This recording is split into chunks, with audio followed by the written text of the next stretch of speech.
count one, under the obstruction of justice part at the bottom, that there appears to be, right under number one, there might be an extra D. Spence, you agree? I agree. Okay, so we'll take out the, there's also an extra space over here under two, it's against or, and it looks like a big space, so I'll take out that while I'm doing it. Anything else anybody's noticed about any of the instructions that we went over? No, good. State? No, Your Honor. I know there was some argument about this, but does this appear to be what the court had indicated in my order yesterday that I would be reading to the juries? Yes, Your Honor. All right, so your arguments remain. I just want to make sure that what we agreed to, that I was going to be reading, this is in accordance with what I agreed to. I will tell you that on count one, there is a second page which has the definitions part of it. So just so if you're going over the jury instructions with the jury, they're going to have, right after count one is done, the second page of count one has the definitions. I didn't know if anybody wanted me to label them as definitions. I could put at the top of that page, definitions. The state would prefer that, Your Honor.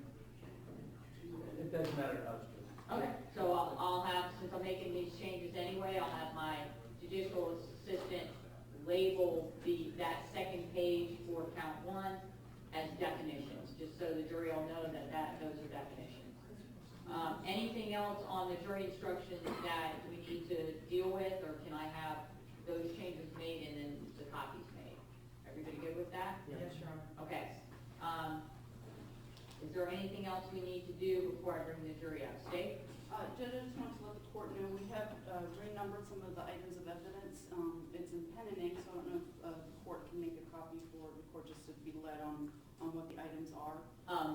In our courtroom, you got a little sticker. Whatever you put on that sticker is what the clerk puts in. I don't care what your little piece of paper says, it makes no difference to me. Okay, perfect. What it says on your sticker is what my clerk, she has her own pieces of paper she has to use, so Okay, perfect. it doesn't matter to me.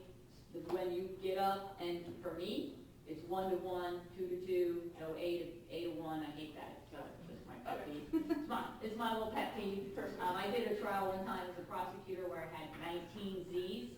That pretty much ended me using letters to numbers ever again. But yeah, just mark it as pre-marked as 1, enter as 1, 2, 3, same as I meant. And you should have the little labels, and my clerk has more labels if you need them. We were able to get that done. Okay. Judge, when you're finished with those minor corrections and the clerk is finished, could we have a copy? You might want to scan it in and put it on the computer. Okay, that's fine.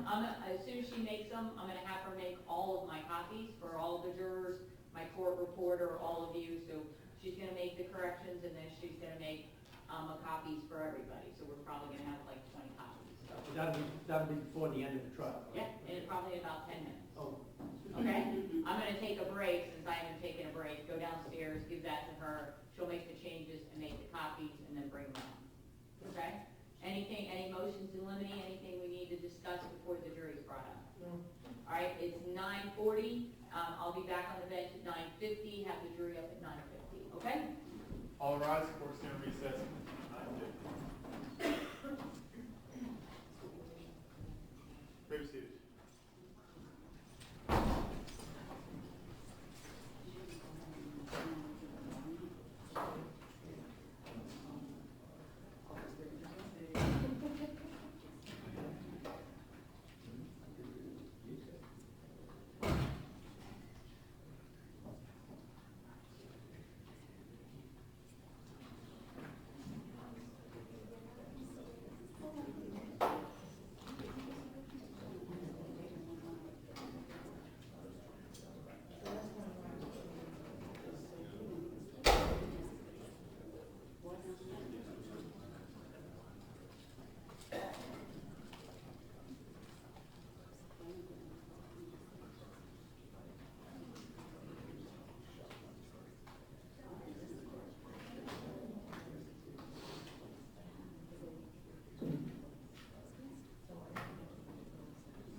No,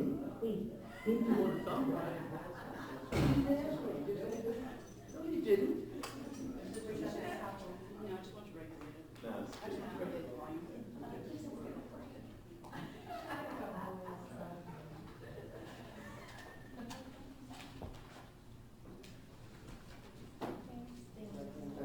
That is exactly yeah, but not what you're gonna put on. I mean, that's already on there. So I mean, So if should we we need just to, we replace- can use that on, you know.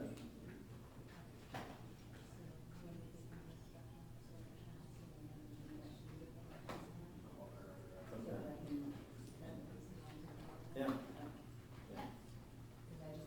2 gigabytes. I didn't know they made them that small.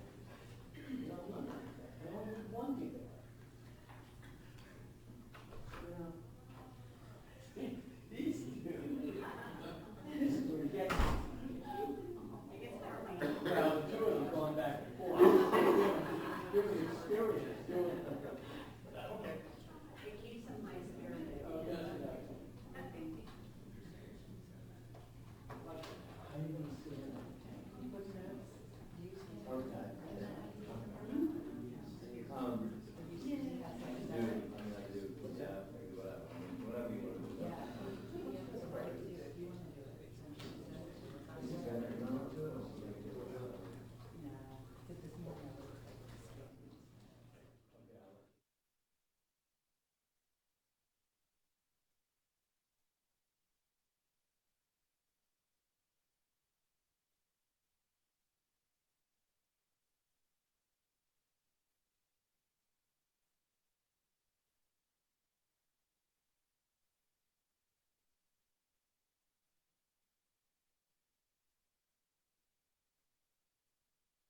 both sides ready? Yes, Your Honor. Yes, All right, and whenever the jury's ready, let me know, we'll bring them in.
Say again? Well, I just asked him, see if we gotta do it, but I'll do it. Yeah, but the podium itself, though, can be spun, right? Yes. Can I spin this, Judge? Yes, just make sure you don't blow Yeah. any of the wires. I got you, I got you, I got you.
Your Honor.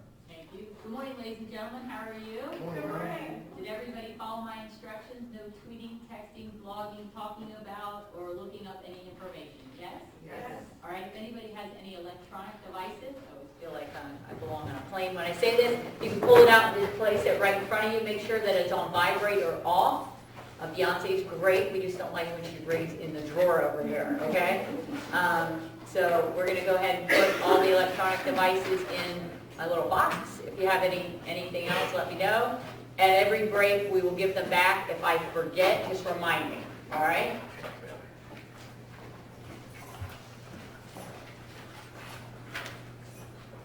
Ladies and gentlemen, you have now been selected and sworn as a jury to try the case of the state of Florida versus Dale Massey. This is a criminal case, and the defendant is charged with the crimes of conspiracy to obstruct justice and the use of a two-way communication device. The definition and elements of those crimes will be explained to you later. As I indicated, they will be in writing, and each of you will have a copy of them when we go over them. It is your solemn responsibility to determine if the state has proved its accusations beyond a reasonable doubt against the defendant.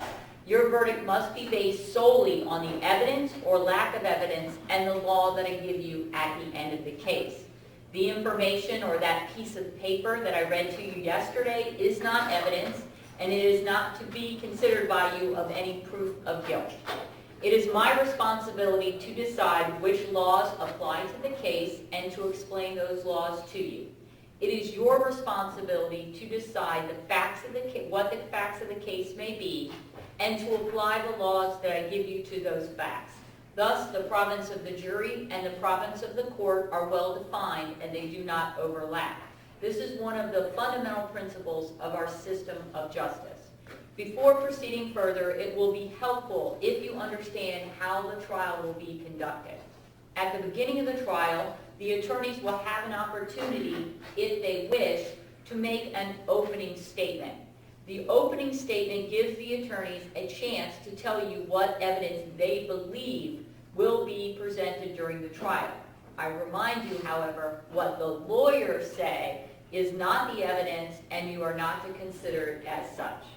Following those opening statements, witnesses will be called to testify under oath. They will be examined and cross-examined by the attorneys. Documents and other exhibits also may be produced into evidence. If they are produced into evidence, they will go back with you into the jury room. After the evidence has been presented, the attorneys again will have an opportunity to make final arguments. Following those arguments by the attorneys, I will then instruct you on the law applicable in the case, and again, it will be in writing and each of you will have a copy. After those instructions are given, you will then retire to consider your verdict.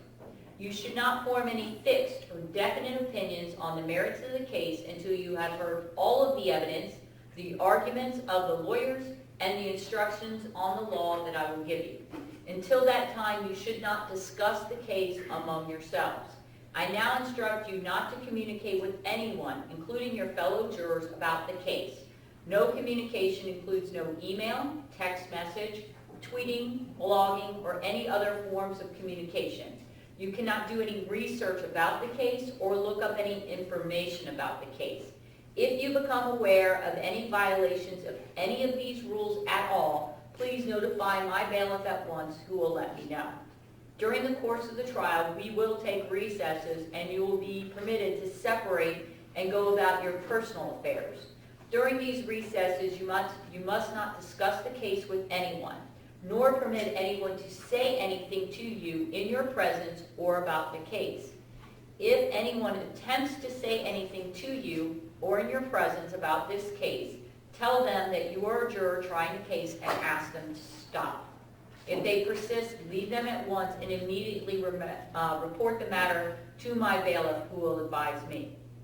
As we reviewed yesterday and again today, all cell phones, computers, tablets, or other types of electronic devices must be turned off while you are here in the courtroom. Turned off means that the phone or other electronic device is actually off and not in a silent or vibrating mode. You may use these devices during recesses, but even then you must not use your cell phone or electronic device to find out any information about the case, or to communicate with anyone about the case or the people involved in the case. Do not take photographs, video recordings, or audio recordings of the proceedings or your fellow jurors. After each recess, please double check to make certain that your cell phone or electronic device is turned off. At the end of the case, while you are deliberating, you must not communicate with anyone outside the jury room. You cannot have in the jury room any cell phone, computer, or electronic device not authorized by me. If someone needs to contact you in an emergency, I can receive messages and deliver them to you immediately. We would take a break. If anyone needs that contact information again, please let us know at any break and we can provide that to you. The court this case must be tried by you only on the evidence presented during the trial and in your presence and the presence of the defendant, the attorneys, and myself. Jurors must not conduct any investigation of their own, including reading the newspaper, watching television, or using a computer, cell phone, the internet, or electronic device, or any other means at all to get information related to this case or the people or places involved in the case. This applies whether you are here at the courthouse, at home, or anywhere else. You must not visit places mentioned in the trial or use the internet to look up any maps or pictures to see any place discussed during the trial. Jurors must not have discussions of any sort with friends or family members about the case or the people or places involved until your jury service is concluded. So do not let even your closest family members make comments to you or ask questions about the trial. In this age of electronic communication, I want to stress again that just as you must not talk face-to-face about the case, you must not talk about the case by using any electronic devices. You must not use your phone, computer, or electronic device to communicate. Do not send or accept any messages related to the case or your jury service. Do not discuss the case or ask for advice by any means at all, including posting any information on internet websites, chat rooms, or blogs. What are the reasons for these rules? These rules are imposed because jurors must decide the case without distraction and only on the evidence presented here in the courtroom.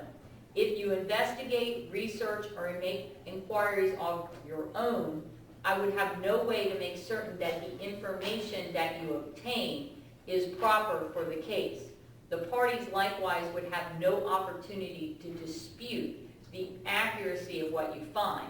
That is contrary to our judicial system, which assures every party the right to ask questions about and challenge the evidence being considered against it, and to present argument with respect to that evidence. Any independent investigation by a juror would unfairly and improperly prevent the parties from having the opportunity our judicial system promises. Any juror who violates these restrictions jeopardizes the fairness of these proceedings, and a mistrial could result that will require the entire trial process to start again. A mistrial is a tremendous expense and inconvenience to the parties, the court, and of course you, the taxpayers. If you violate these rules, you may be held in contempt of court, face sanctions such as serving jail time, paying a fine, or both. In every criminal proceeding, a defendant has an absolute right to remain silent. At no time is it the duty of the defendant to prove his innocence. From the exercise of the defendant's right to remain silent, a juror is not permitted to draw any inference of guilt, and the fact that a defendant did not take the witness stand must not influence your verdict in any manner whatsoever. The attorneys are trained in the rules of evidence and trial procedure. It is their duty to make all objections they feel are proper. When an objection is made, you should not speculate on the reason why it was made. Likewise, when an objection is sustained or upheld by me, you must not speculate on what might have occurred had the objection not been sustained, nor what a witness might have said if he or she had been permitted to answer the question.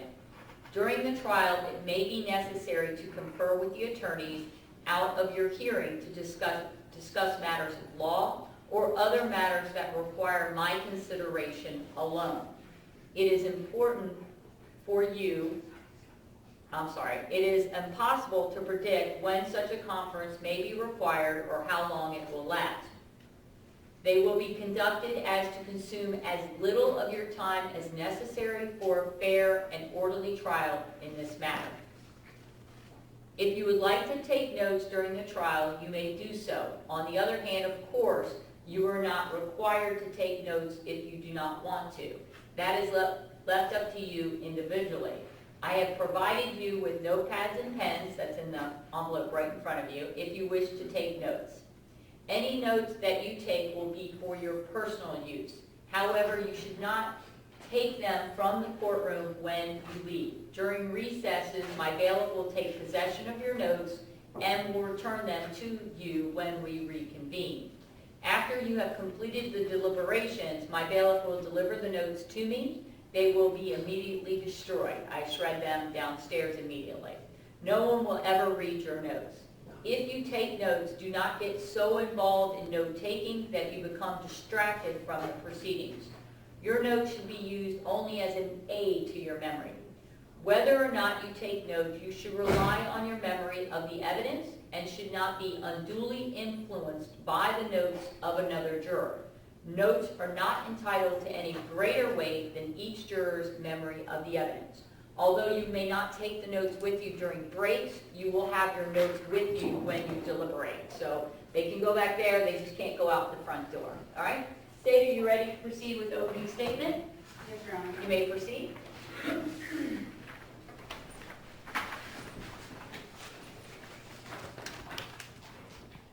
May it please the court, counsel, Mr. Massad. This doesn't go down without someone answering for it. Those are the words of ex-mayor, interim mayor of Port Richey, Terrence Rowe, on the phone with his buddy, his pal, the man who calls him the governor, Dale Massad, when Dale Massad was sitting at the county jail facing some charges. Those two spoke about an officer, Donald, or you're going to hear Kenneth Howard, of the Port Richey Police Department, who you will learn was involved in some of the investigation dealing with Dale Massad. Good morning, ladies and gentlemen. And by way of reintroduction, my name is Rita Peters, and along with Diana Bach, we have the honor to represent the people of the state of Florida. As jurors, you have two very special duties. First, you and only you get to determine what happened at a certain place, certain time, the true facts, if you will. And then once you've reached that conclusion, then you and only you apply the law, and only the law, as the judge gives you, to those facts to render a verdict. And we're confident that when you complete those two duties, the only verdict that can be achieved is guilty as charged. So what did happen that resulted in this trial? Why are we here? Well, you will have the opportunity to meet witnesses who either saw something, did something, heard something, reacted to something, and you will see items of evidence that fill in the pieces between the witnesses that will link the bridge to guilt. Because as he sits there today, Mr. Massad is cloaked in the presumption of innocence. But with each witness, every piece of testimony, every piece of evidence, that cloak is going to be removed and he will be found guilty.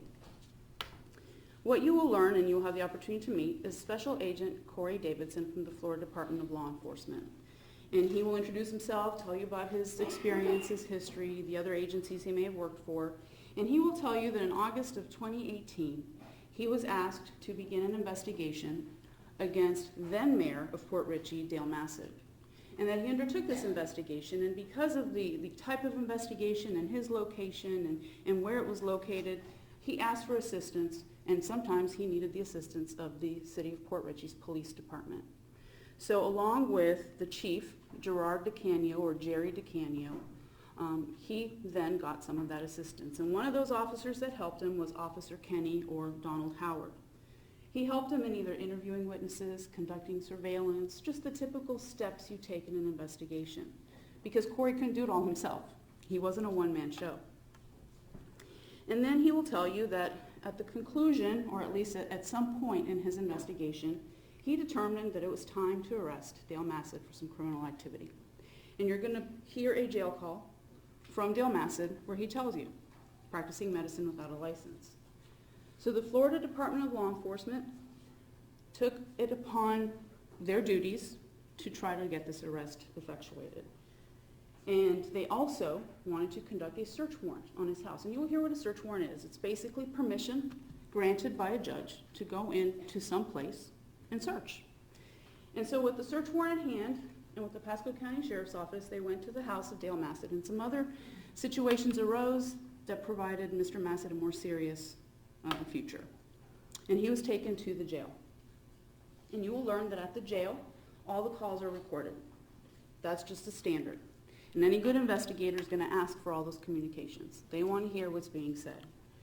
And you're going to hear how on March the 3rd of 2019, that Corey Davidson was alerted to a phone call that was made by Dale Massad, who at this point had been told by the governor of the state of Florida, you are no longer the mayor of the city of Port Richey. You have no powers to do anything for the city of Port Richey. Basically, stay out of their business. And he is speaking with then interim mayor and buddy, the governor, Terrence Rowe. And the governor is pretty upset with him. Terrence Rowe is pretty upset with the investigation, not with Massad. I'm mad. This doesn't go down without someone answering for it. And you will hear on that phone call an agreement. Now, at the conclusion of this trial, I'm going to go into a little bit more detail about the jury instructions. This is not the point to do that. So suffice it to say, at the end and the conclusion of all the evidence, I will give you the perspective of what that agreement was. But on this phone call, Terrence Rowe and Dale Massad discuss Howard. In fact, Massad even says, Howard has his hand in all of this. He expresses his dislike, disdain, I would venture to say even hatred, towards the Port Richey Police Department because, as you will hear on that jail telephone call, they stand in the way to his ultimate goal, dredging the canals. That's what he wanted, and he had to remove them any way he could. So this phone call happens, and Terrence Rowe then takes the ball and starts running because they've agreed. They're getting to the bottom of this. Someone has to answer for this. This doesn't go down without someone answering for this. And Terrence Rowe begins his investigation of Officer Howard. He begins by ordering a personnel file of Officer Howard.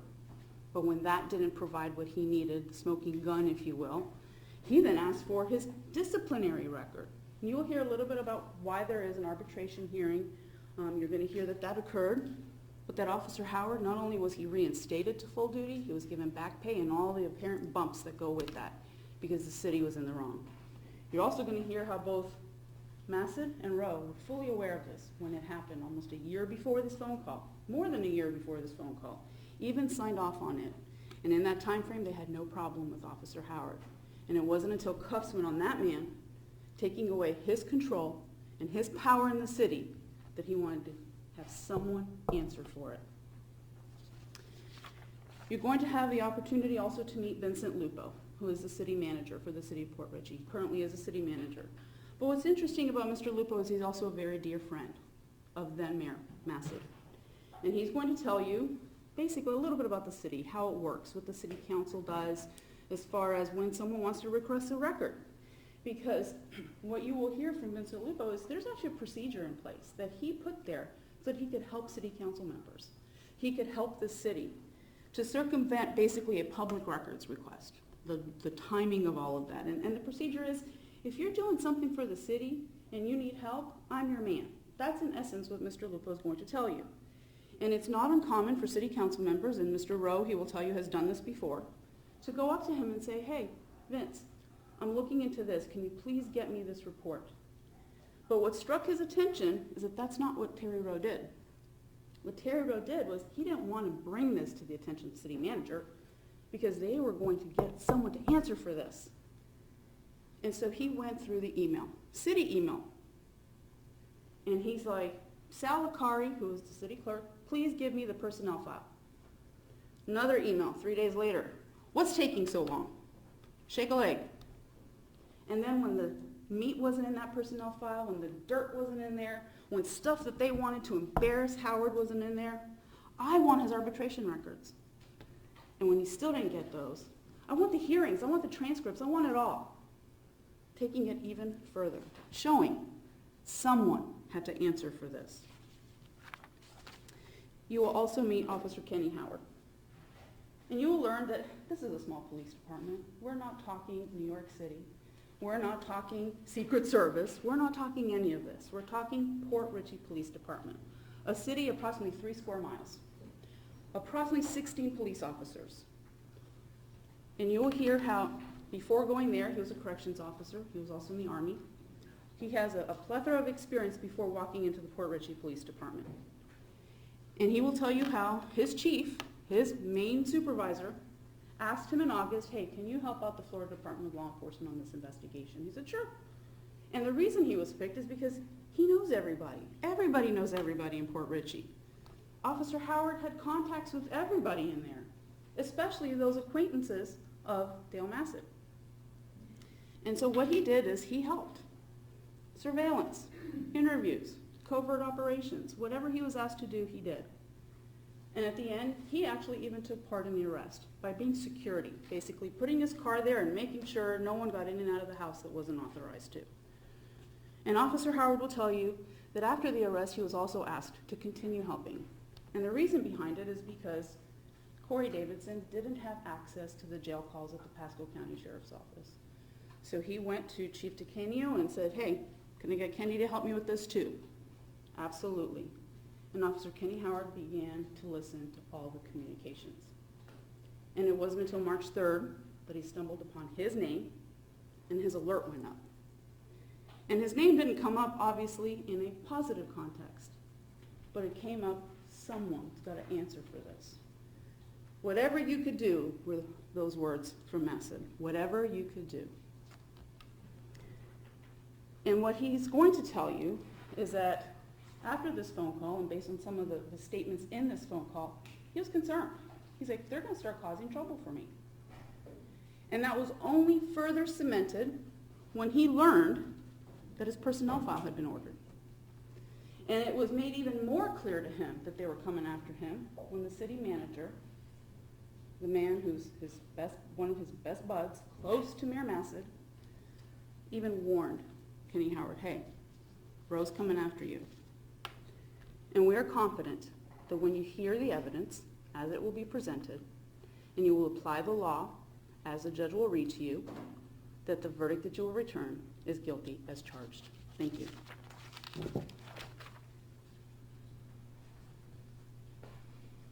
Thank you. Does the defense wish to make an opening statement at this time? We do. All right, you may proceed. Thank you, Your Honor. And please, the court, members of the jury. I sat quietly. I sat with a degree of, let's call it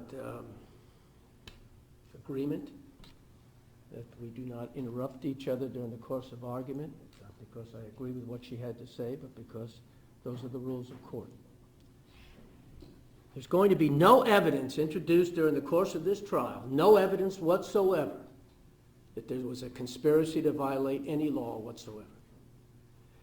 This phone call, which is subject of this trial, which is the very subject of it, you will have an opportunity to listen to. You will find it to be 14 and a half minutes long, 14 and a half minutes. For 13 and a half minutes, it had nothing to do with the discussions of what the prosecutor has indicated. For 13 and a half minutes, it was a phone call about the city.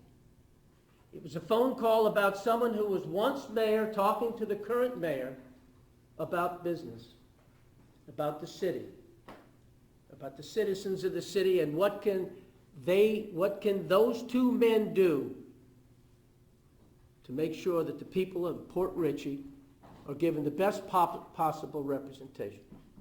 You will find that the majority of that call was about dredging. And that was a pet project of Dale Massett. He felt that the citizens of this very small town, which is a waterfront community, could receive approximately $1.3 million if one thing happened.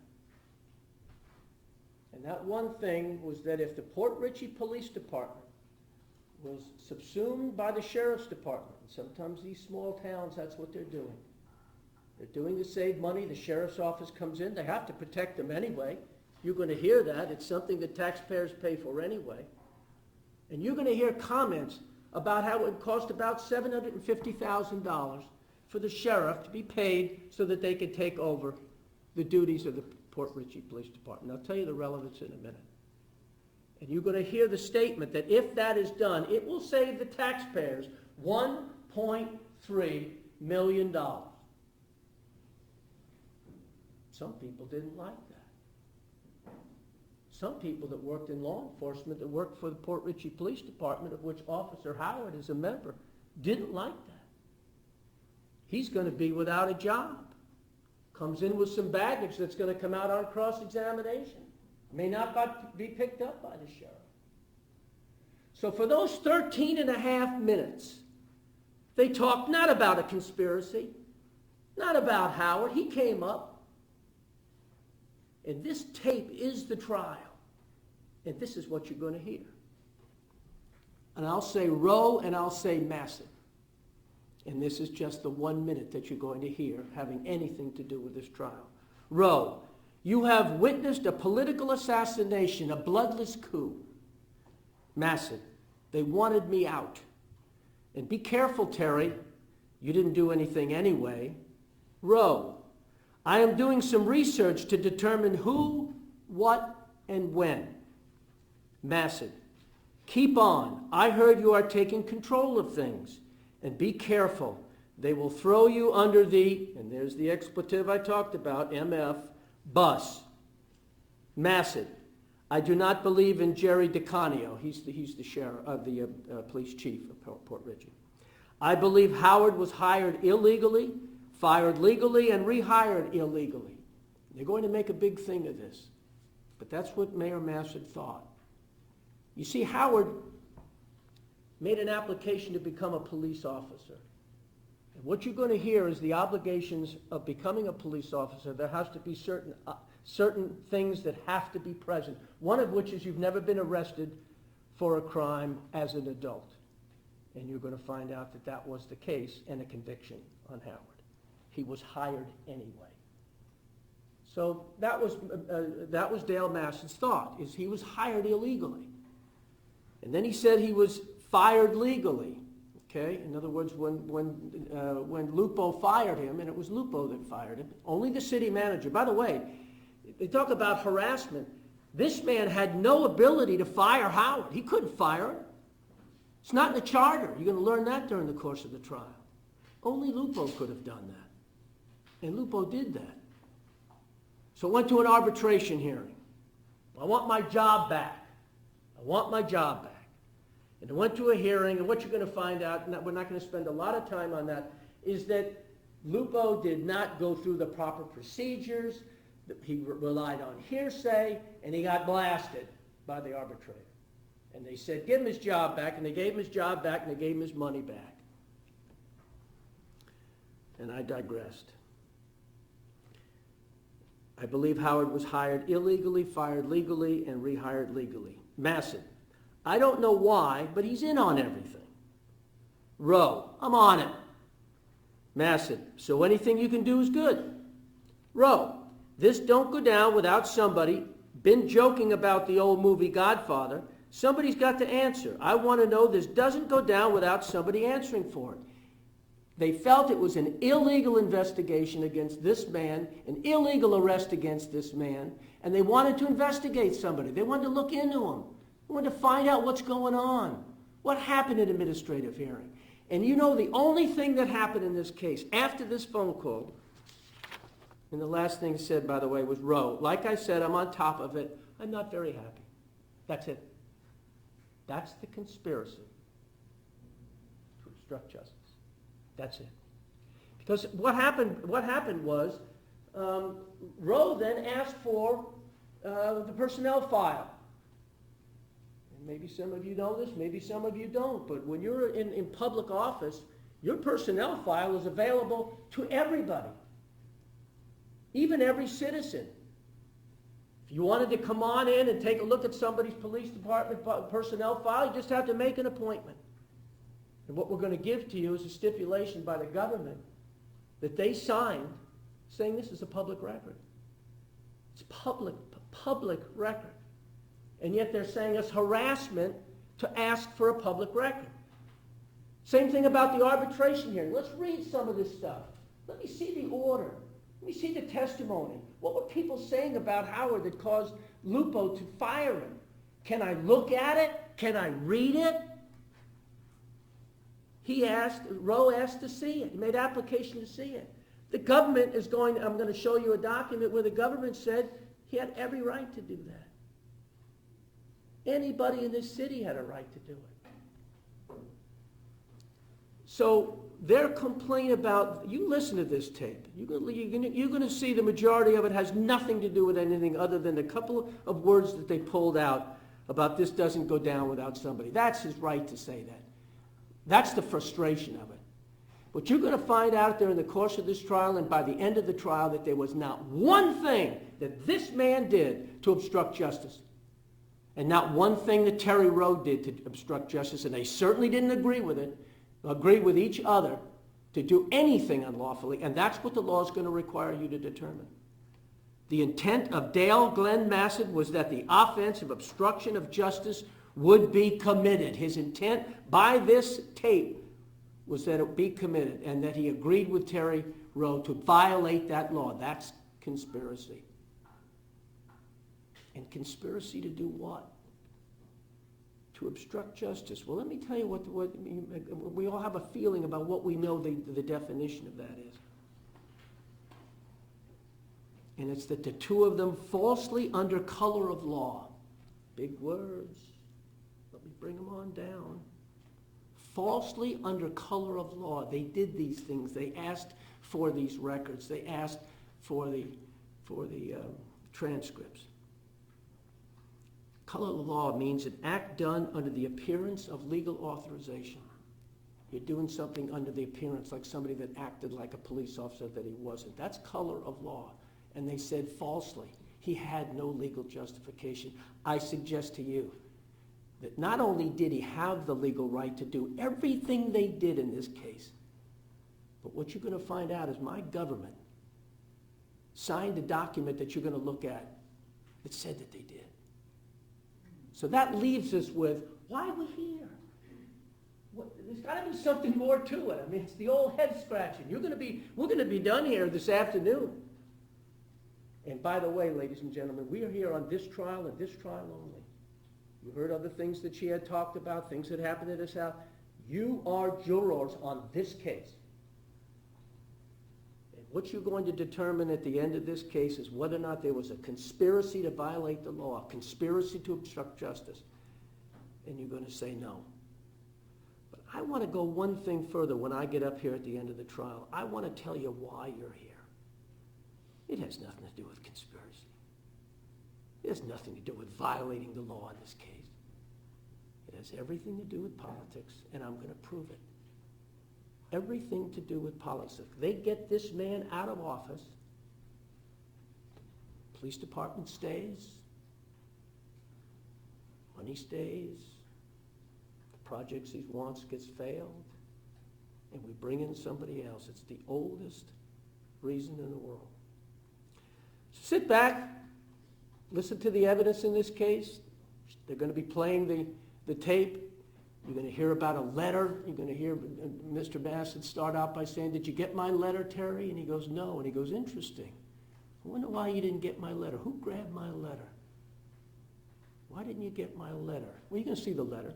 You're going to make sure that it gets in front of you. It talks all about government business.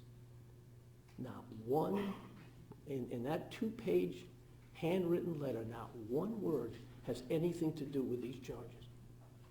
Nothing. All government business. Terry, look into this. You're going to hear about people going to Washington to try to get these dredging permits.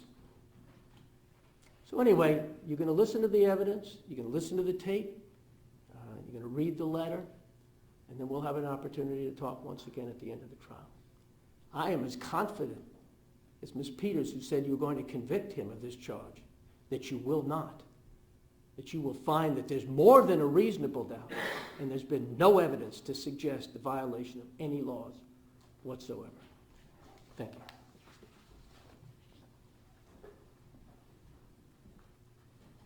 Okay, you ready to call your first witness? We are, Your Honor. Call your Mr. Paul Vincent Lupo to the stand. All right.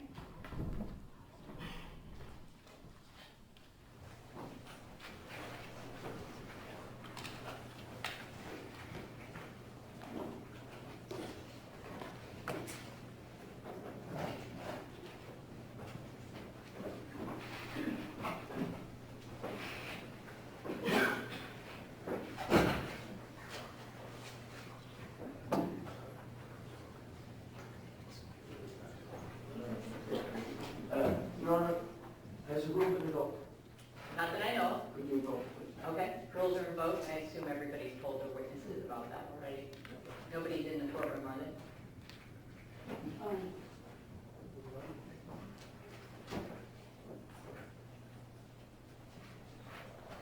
Good morning, Mr. Lupo. How are you? Fine. Sir, if you could step up to the podium right there. Raise your right hand. Be sworn by my clerk. Do you swear or affirm that the evidence you're about to give will be the truth, the whole truth, and nothing but the truth? Yes, ma'am. All right, you can follow my bailiff for me. And have you have a seat in the witness stand and speak in a loud, clear voice for me, okay? Certainly.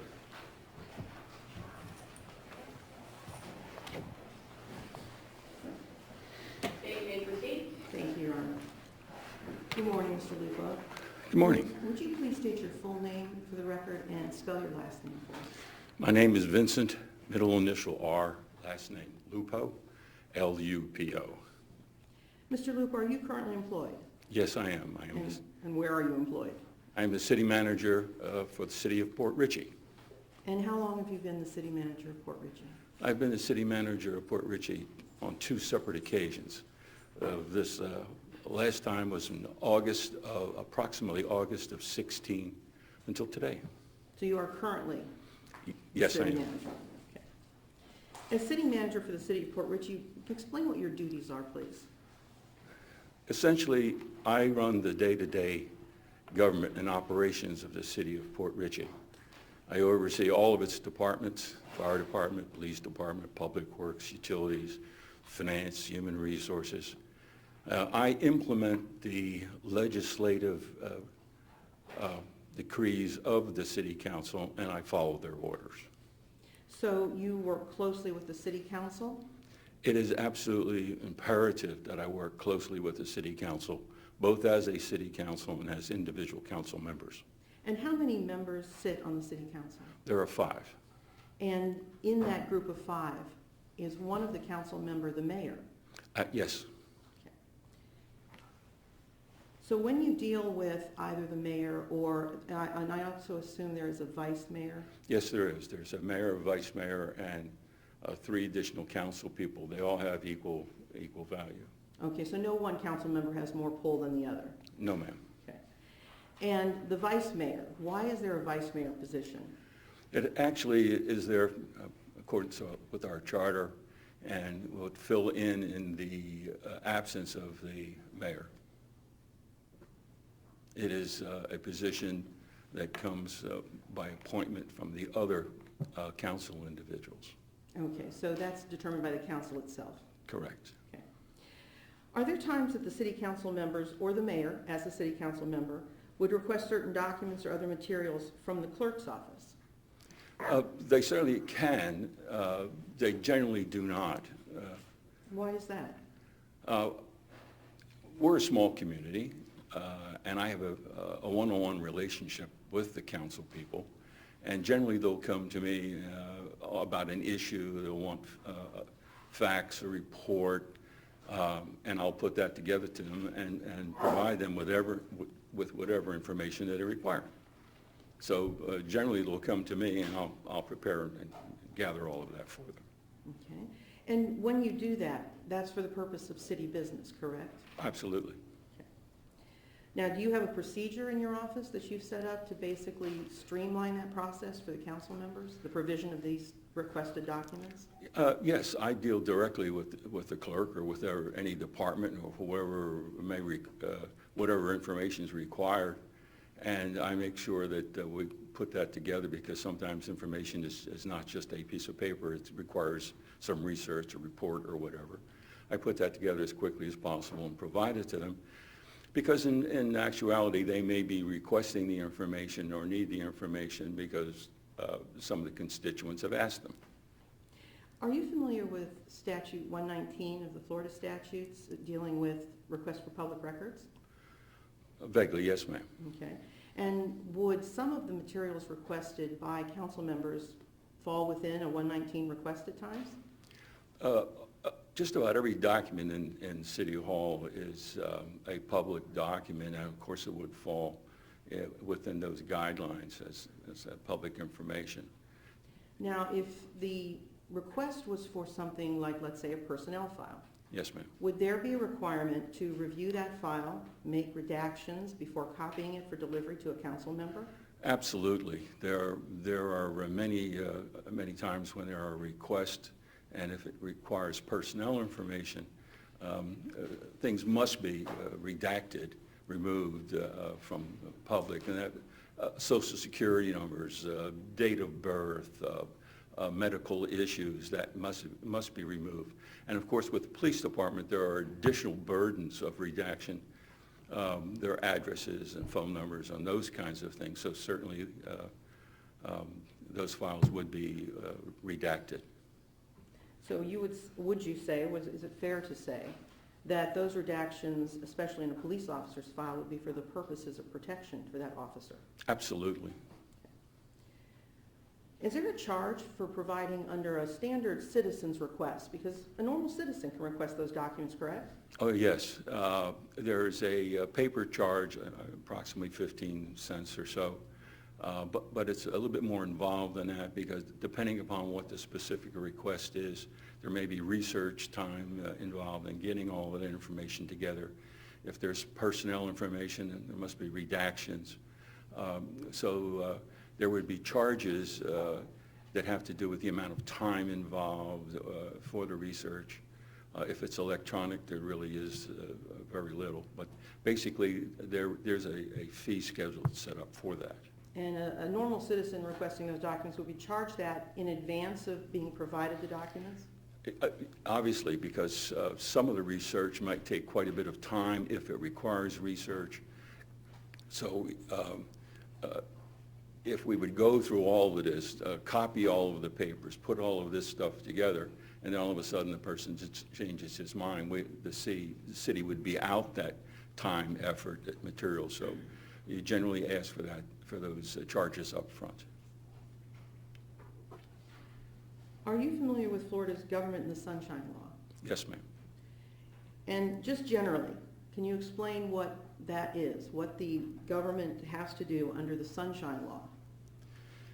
Essentially, elected officials, my council, cannot talk among themselves about issues that may come forward as an item to council.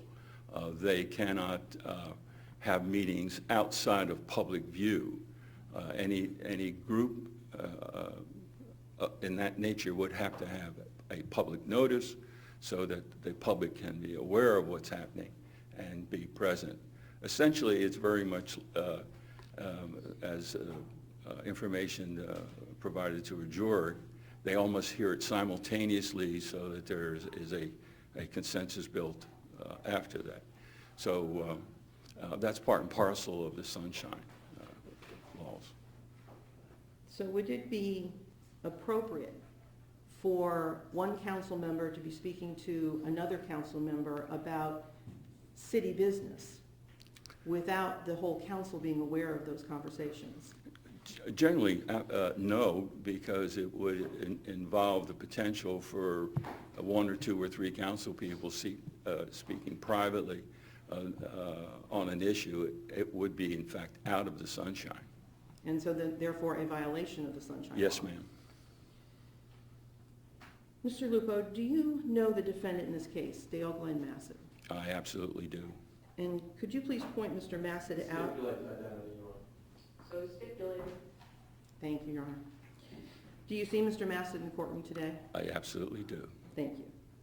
How do you know Mr. Massett? I have known Dale Massett for approximately 25 years. I've traveled with Dale extensively. I worked with him during my first tenure as a city manager from 1996 to 2004. I've traveled with him, associated with him, and enjoyed his company. Do you consider him a close friend? I absolutely do consider him a close friend, even to this day. Now, to your knowledge, is Mr. Massett familiar with the normal procedures for requesting documents or materials from the city's clerk's office? Yes. How do you know that? Dale served, or I served with Dale as a city manager during my first 8-year term here. And then, of course, again, for the last 2.5, 3 years, I've worked with Dale on many of his projects and his requests. I used to go to Dale's house regularly to provide him with the agenda for upcoming meetings. I would try and discuss them with him so he would be fully apprised of the various issues involved. So I worked with him almost on a basis, a daily basis. Okay. Now, are you aware, did you become aware of Dale Massett's arrest on or about February 21st of 2019? Yes, I became aware of it. Okay. And as a result of that arrest, are you aware of any action that was taken by the Florida Governor, Ron DeSantis, regarding the defendant's position as mayor of Port Richey? Yes, I am, ma'am. And what was that action? That action was to suspend then Mayor Dale Glenn Massett. And was that done under an executive order of the governor's office, executive order number 19-48? Yes, ma'am. And are you familiar with that executive order? Yes, I am. And how are you familiar with that executive order? The governor's office had called me. The governor's office had transmitted it to me. I took that order and sat with our city attorney and eventually we formed a letter of resignation for Dale to sign. We, the city attorney and I, went to the facility in Land O'Lakes to visit Dale Massett, and at that point in time spoke with him. We went down in the facility. Of course, Dale was on the other side of a glass partition.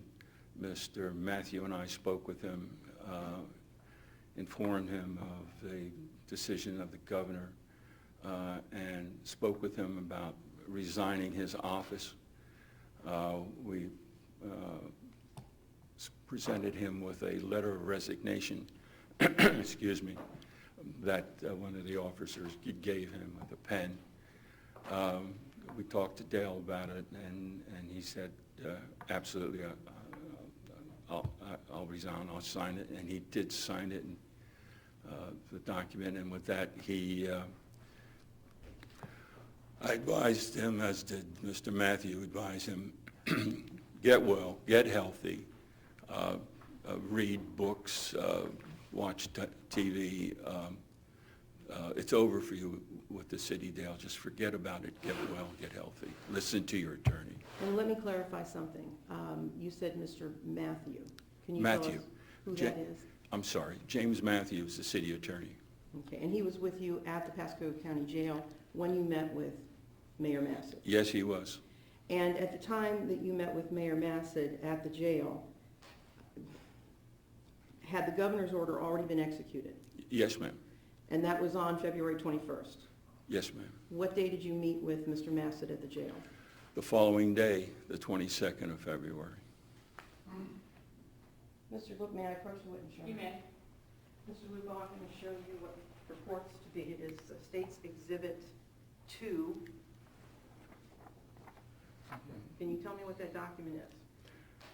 Yes, this is the document that was prepared for Dale to sign. It's addressed to City Council. Dear City Council members, I hereby resign my position as mayor of the City of Port Richey, dated 2/22/2019. Dr. Dale Massett, Mayor. Thank you. Thank you, Mr. Lupo. And Mr. Lupo, effectively, at the point in time that this was signed, that meant that Mr. Bassett was no longer the mayor of Port Richey. Yes, ma'am. Your Honor, may we introduce this into evidence? Any objection? No, Your Honor. All right, it will come in as state's number 2. Into evidence. Ladies and gentlemen, you'll have it back with you in the jury room. If they want to show it to you or put it up on the screen, they can do that, but if not, it'll go back with you in the back.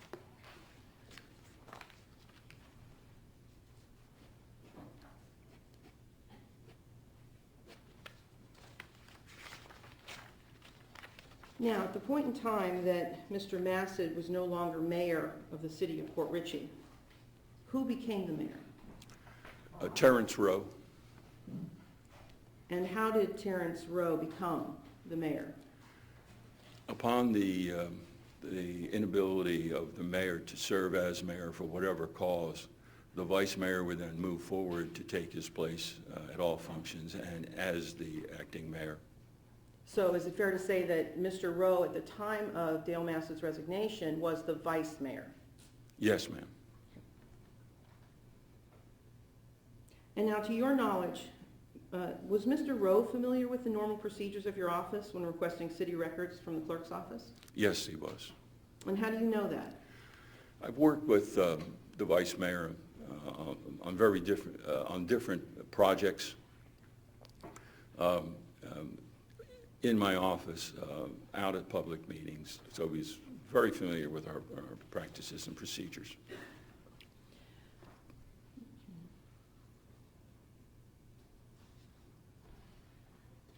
One moment, please.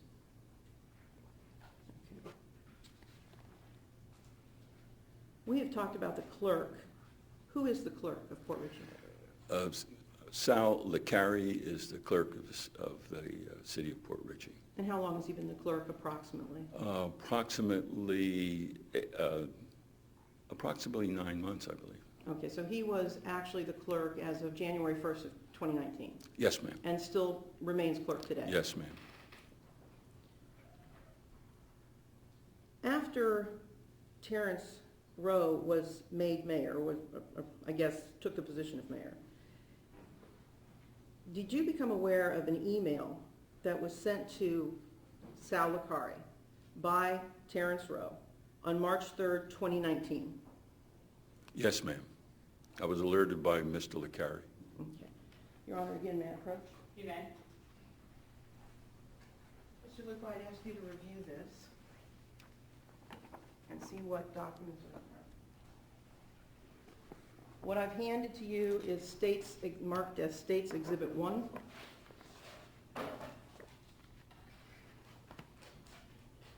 Yes, ma'am. Have you had a chance to review it? Yes, ma'am. Okay.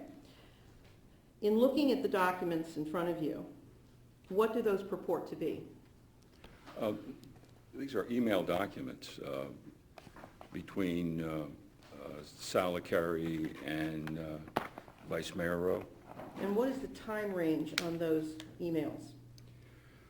This first one is March the 3rd, and they would appear to end on March the 13th, I believe.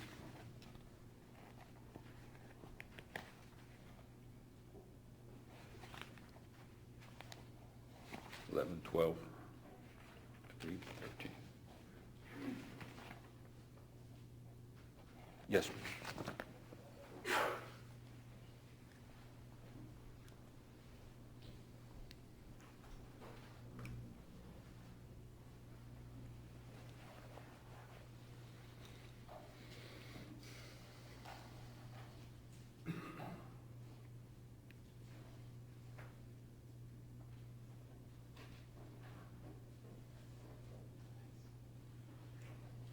we'd ask that State's Exhibit 1, composite exhibit, be admitted into evidence. Any objection? No, Your Honor. All right, it'll come in stage one, composite. How many pages is it?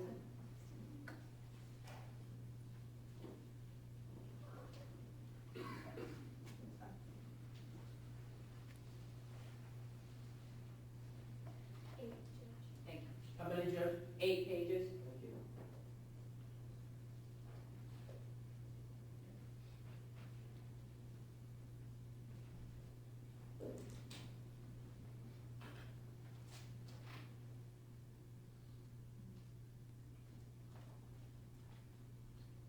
Mr. Lupo, I'm going to hand back to you what's now been marked as State Exhibit number 1, evidence number 1. Your Honor, I'd like permission to publish through the witness the emails contained within State's Exhibit 1. You may do so. Okay, Mr. Lupo, let's look first at the March 3rd email from Terrence Rowe to the clerk. Yes, ma'am. Can you tell me what time of day that email was sent? It was sent at 8:45 p.m. on Sunday, March the 3rd,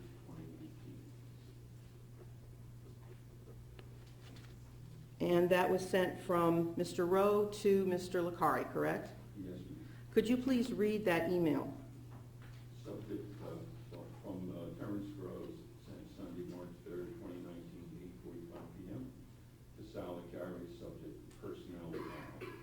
Sal, I would like to see the personnel file for Officer Howard. I had someone ask me about his firing and rehiring. Council was never briefed on how this went down. I think it went to arbitration or something. Thanks, Terry. Okay. And we'll come back to that and we'll discuss more fully what's within that email, but I want you to also read some additional emails so we can see the progression of those emails. Sure. So the next email should be dated, I believe, March 6th. Is that correct? Yes, ma'am, March 6th, 2019, 8:41 p.m. And would you please read that email for the jury? Yes, ma'am, from Terrence Rose, sent Wednesday, March 6th, 2019, 8:41 p.m. to Sal Licari, subject Ray, personnel file. What is the holdup on that personnel file? Question mark. I hope the computers are still not down, period. Tell HR to shake a leg, Terry. And is that email preceded just below that by an email from Mr. Licari to Terrence Rowe? Yes, it is. Can you read that for us? Yes, ma'am. This one is from Sal Licari, sent Monday, March 4th, 2019, 1:04:36 p.m. to Terrence Rowe, subject Ray, personnel file. Hello, I have contacted city HR department, period. I will inform you when the file is ready, period. Thank you, Sal Licari, City Clerk. So the reference by Mr. Rowe to have HR shake a leg is referring back to Mr. Licari's email. Yes, but again, the Okay. first one from Mr. Rowe is on the 3rd, Sal responded on the 4th, and Mr. Rowe on the 6th sent his email. Okay. Now, what is the date of the next email in that succession?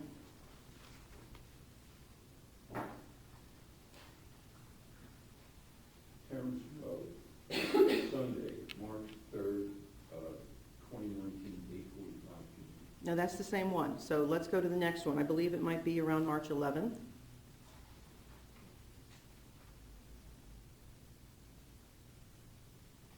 This is Terrence Rowe, Monday, March 11th. Correct. 2019, 5:33 p.m.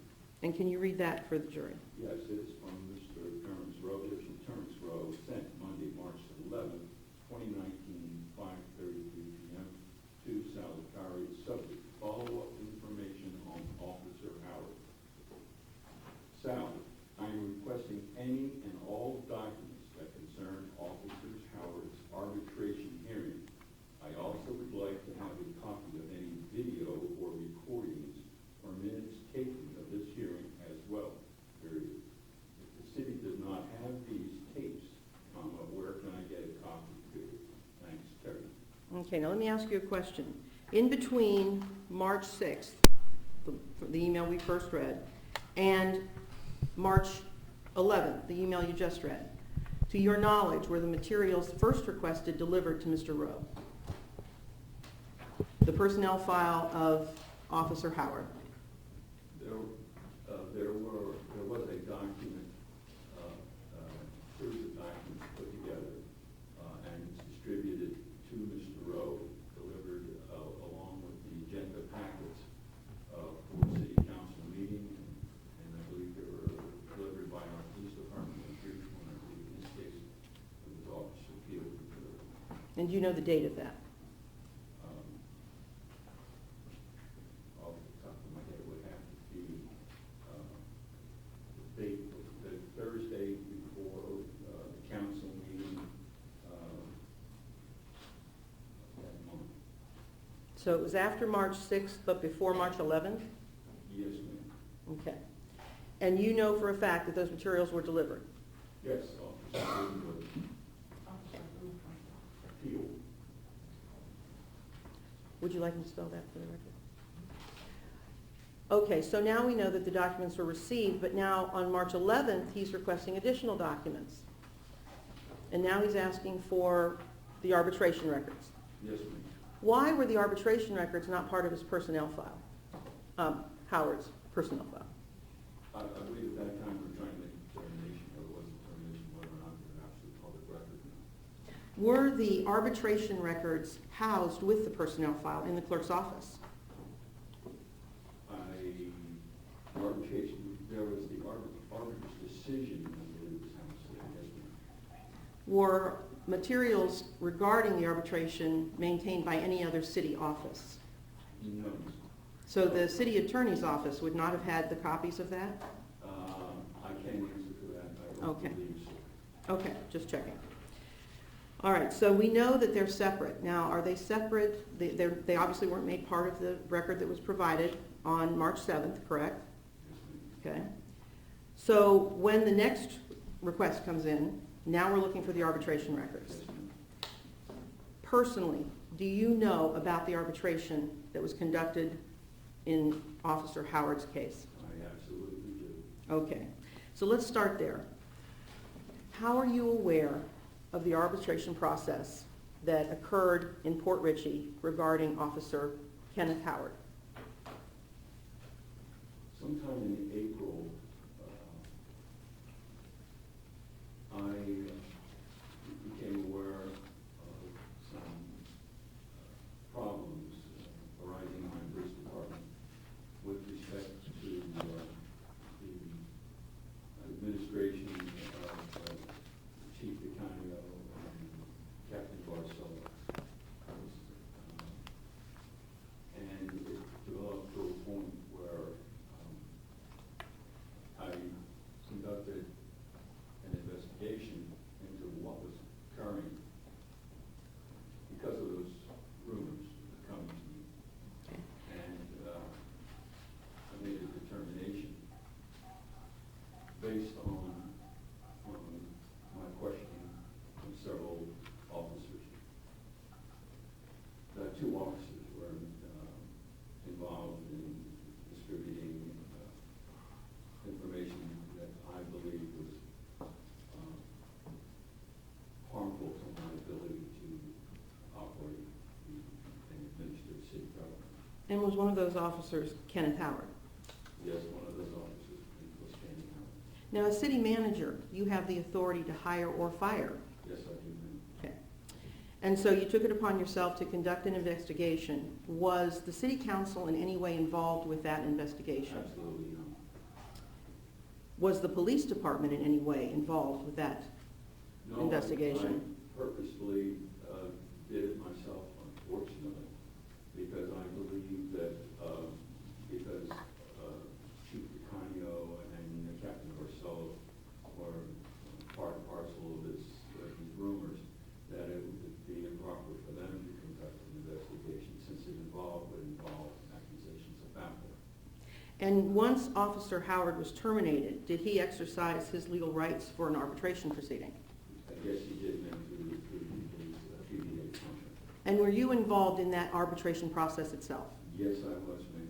Okay, and 4 to 5 months, as I recall. 4 to 5 months? Yes, ma'am. I didn't mean to cut you off. If I do that, stop me.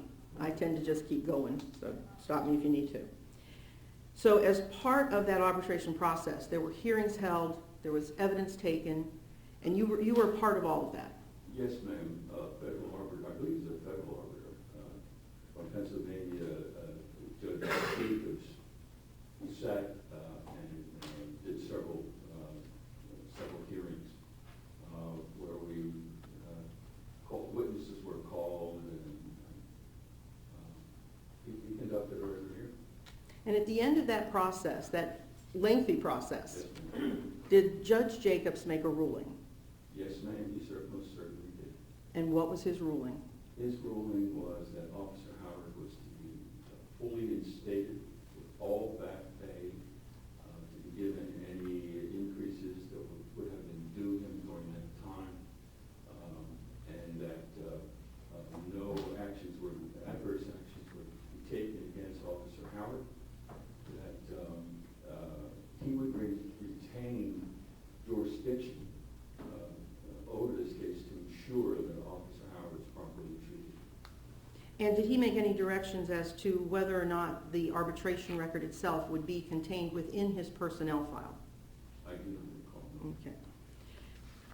Do you, today, having gone through that arbitration process and looked at the ruling, listened to the evidence presented there, do you think that Judge Jacobs made the right decision?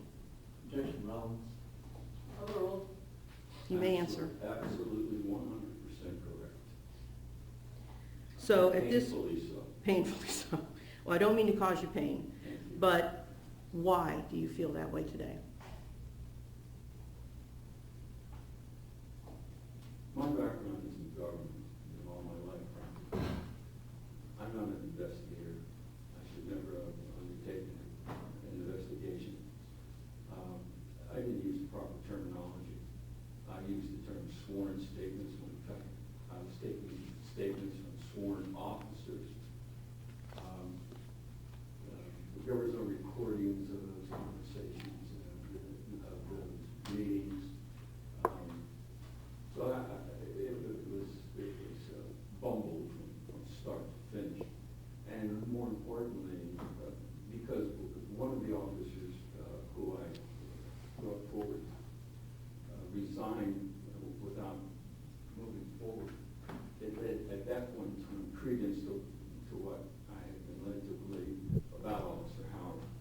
Towards the end of that case, I knew I was completely at odds with what did occur. So you came to believe through that process that the allegations you originally relied on were in fact not accurate, Correct. and that Officer Kenneth Howard had done nothing wrong. Correct. All right. From the time, well, let me ask you one other question. Was there anything you had to do once the arbitration award and order was entered before the city council? Absolutely. I want to go to council and explain to council that the city is now obligated to pay Officer Howard his back pay, any promotions that he would have received, that we would have to pay the legal fee for the PBA attorney. And so I went to council and I explained Judge Jacobs' decision, our decision. I believe the city attorney also spoke to that issue.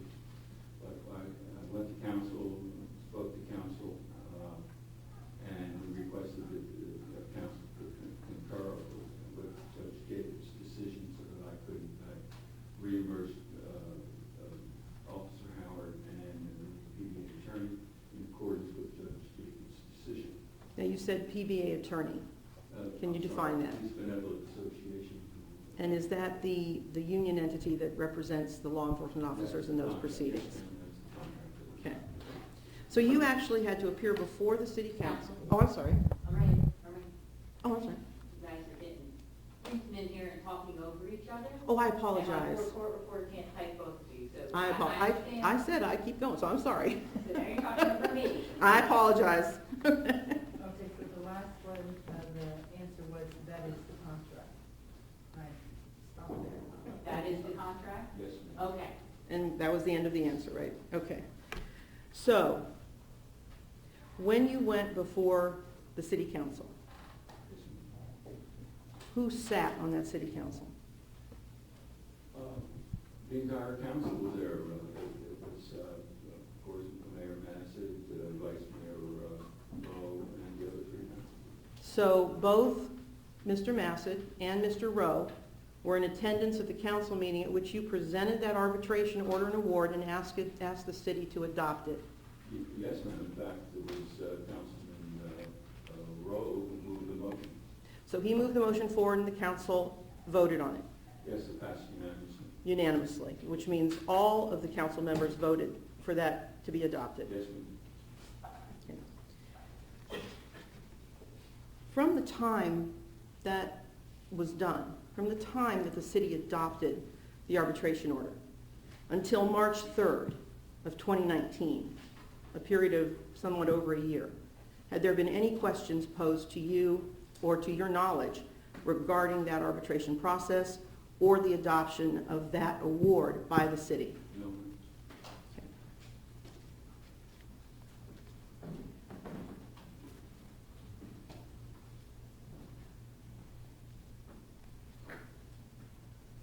Did there come a time that you became aware of these emails that you formed some opinion? Yes, ma'am. I was informed of these emails by the city clerk. I have a general policy that whenever anyone asks for public records, no matter who it be, that I be informed, so that when we provided that information, I was aware of it in case that the individual brought an issue to council, I would be able to respond to that individual for council or for information to council. So the clerk made me aware of any request for any information. So as I became aware of them and was informed by these that then Mayor Rowe was asking for information saying Officer Howard. Now, did this stand out in your mind because of the procedure in any way? Absolutely. It was extremely bothersome to me because, again, I have a very close relationship, I recently believe I have a very close relationship with all the council people. And they would come to me directly for information, for whatever they needed with respect to items, issues, reports, analysis. If they wanted a specific document, I would obtain it for them. And of course, they would never be charged for any of that. But I would prepare for them. So when this came in from the clerk's office directly from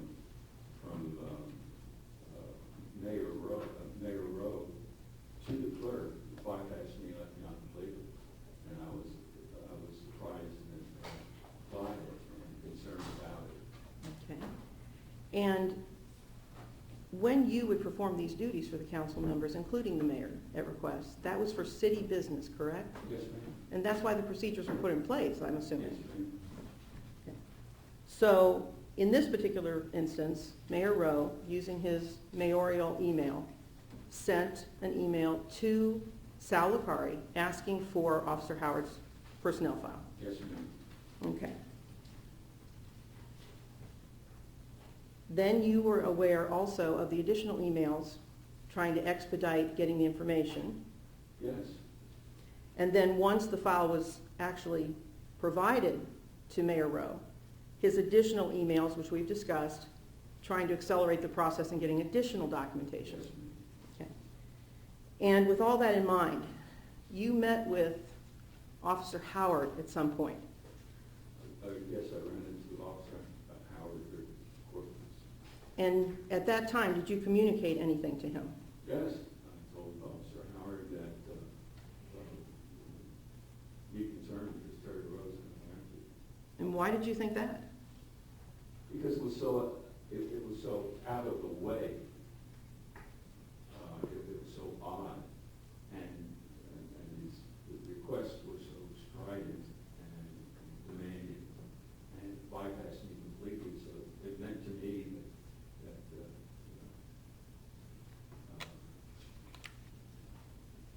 Officer Howard would come up at some point in time in the future, adversely, and that would go against everything that Judge Jacobs said. In fact, I believe you mentioned earlier that Judge Jacobs reserved jurisdiction for a specific purpose. Yes, ma'am, it was to ensure that Officer Howard not be punished in the future for any actions with respect to the arbitration. Do you recall if the arbitration order went as far as to say that anything that might end up in Howard's file, personnel file, that was in any way negative was to be removed and sealed? Yes, ma'am. I don't remember the term sealed, but I do remember removed.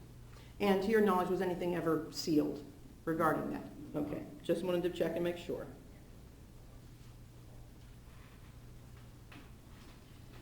Were you aware of any animosity between the defendant and Officer Howard? Yes, I was. And how are you aware of that, and what are you aware of?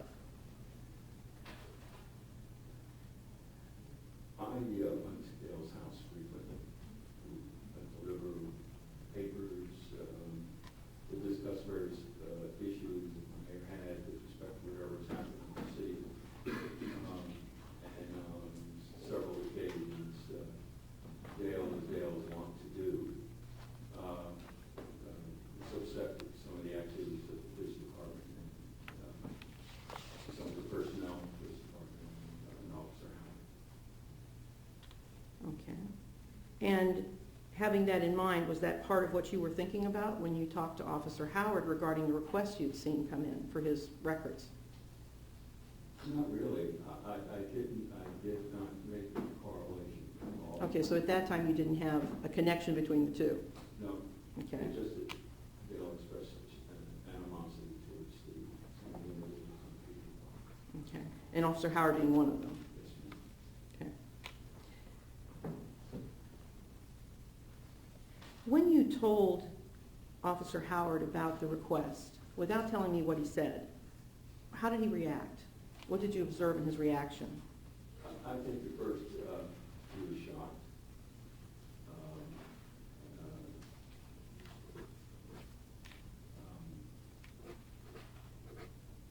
And then simply he responded to me and said, I'll handle it, I'll take care of it, something like that. Okay. Now, a final area I just want to make sure we go back and touch on. The first email sent by Terrence Rowe on March 3rd, 2019, so the very first email in your packet there, where it says, Sal, and then he goes on to ask, I had someone ask me about his firing and rehiring. Council was never briefed on how this went down. Is that an accurate statement? No, it's not. And to your personal knowledge, you are aware that Terrence Rowe was well aware of the circumstances. I had presented it to council for payment. And at that time, he was vice mayor of the council. Vice Mayor and moved the motion. Your Honor, may I have a moment? You may.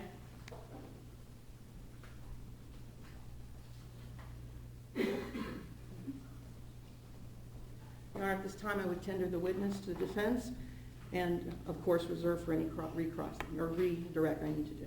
No problem. Thank you, Your Honor. Anyone in the jury need a break? Restroom break? You do, Richey.